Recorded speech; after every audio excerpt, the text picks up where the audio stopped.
Monsieur le représentant du secrétaire général de la Commission nationale UNESCO-ISESTO,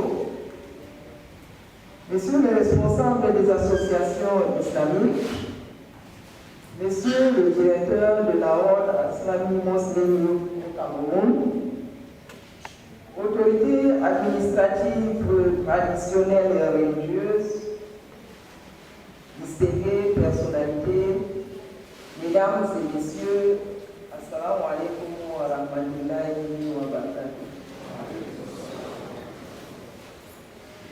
C'est avec une émotion particulière, doublée d'un agréable plaisir de prendre la parole au nom de Monsieur le ministre des Arts et de la Culture à l'occasion de la commémoration des 22 ans d'existence de la WAMI au Cameroun.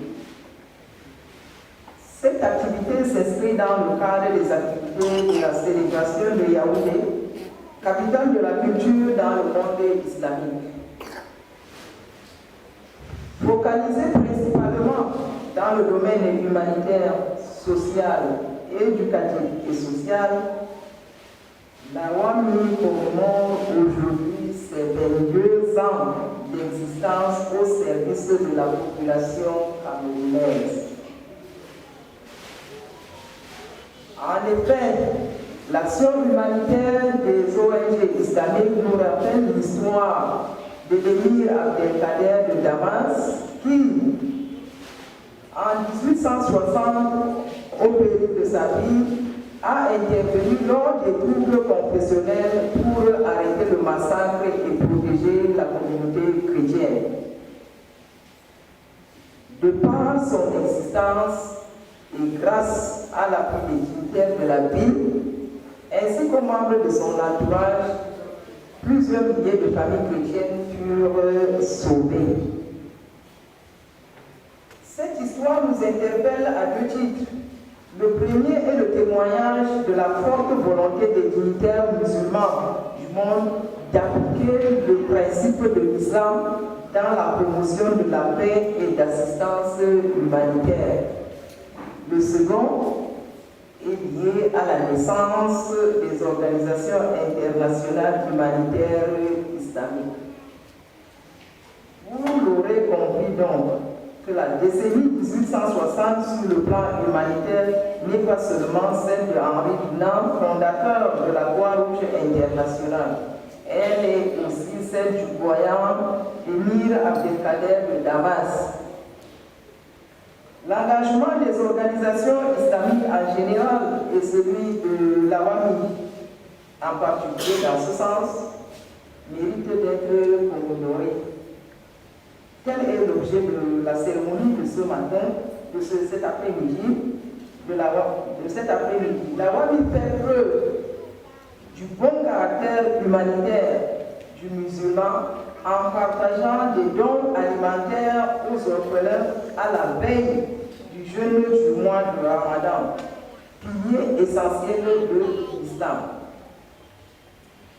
Distinguées personnalités, mesdames et messieurs, l'objectif général de notre rassemblement ce jour ici est donc la commémoration des 22 années d'existence de la WAMI au Cameroun.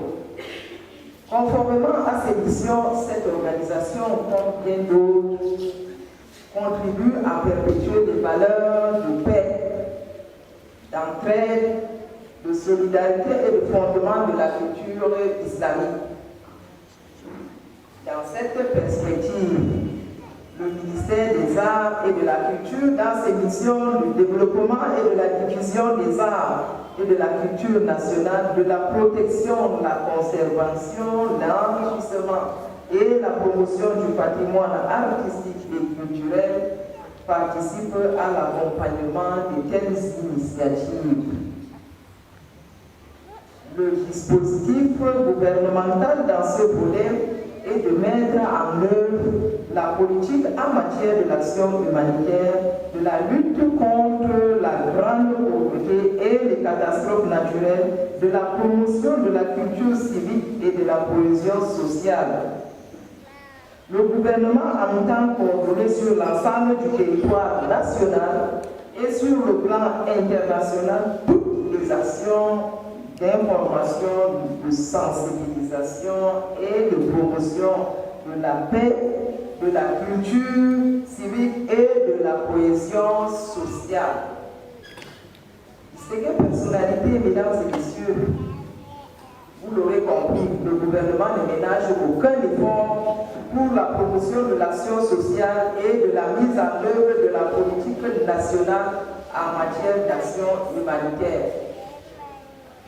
C'est donc une preuve constante que le président de la République accorde une place de choix à l'épanouissement global de la population camerounaise. Raison pour laquelle, dans son livre programme pour le libéralisme communautaire, le président de la République affirme la nouvelle politique culturelle postule ainsi à la fois l'enracinement de tous dans une culture ethnique donnée et l'épanouissement de tous pour une rencontre générale au sein de la culture nationale. L'accompagnement de la loi mis aujourd'hui est un témoignage précis sur la volonté constante du ministère des Arts et de la Culture d'outiller les organisations et associations islamiques camerounaises dans leur quête de diffuser la culture originaire et pacifique de l'islam. Cela s'est illustré tout au long de cette célébration de Yaoundé, capitale de la culture dans le monde islamique. Cet événement continue à nous rassembler davantage dans la consolidation de notre identité commune, bâtie au labeur des générations et au fil du temps. Distinguées personnalités, mesdames et messieurs, le ministère des Arts et de la Culture ne cesse de féliciter l'ensemble des parties prenantes pour leur détermination à atteindre les objectifs assignés à l'organisation des activités de la célébration de Yaoundé, capitale de la culture dans le monde islamique, afin de promouvoir la riche culture camerounaise.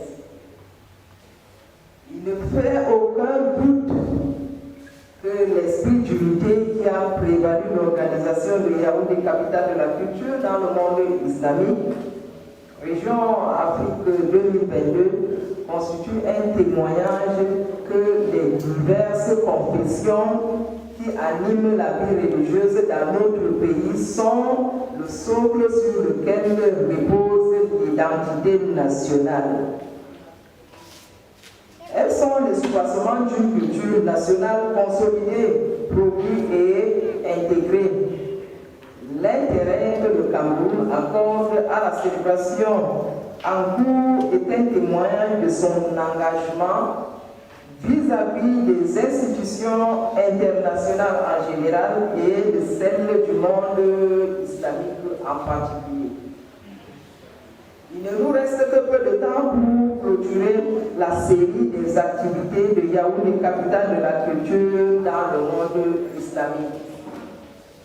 J'exhorte une fois de plus les uns et les autres à s'impliquer davantage pour la réussite de cet important événement historique voulu en terre camerounaise par le président de la République, garant de l'unité nationale et le rayonnement international de notre cher et beau pays, le Cameroun. Long live the World Assembly of National Youth, long live the international cooperation, long live the culture of Islamic world, long live the Cameroon and his illustrious chief, Paul Biya, President of the Republic of Head of State. Thank you for your kind attention.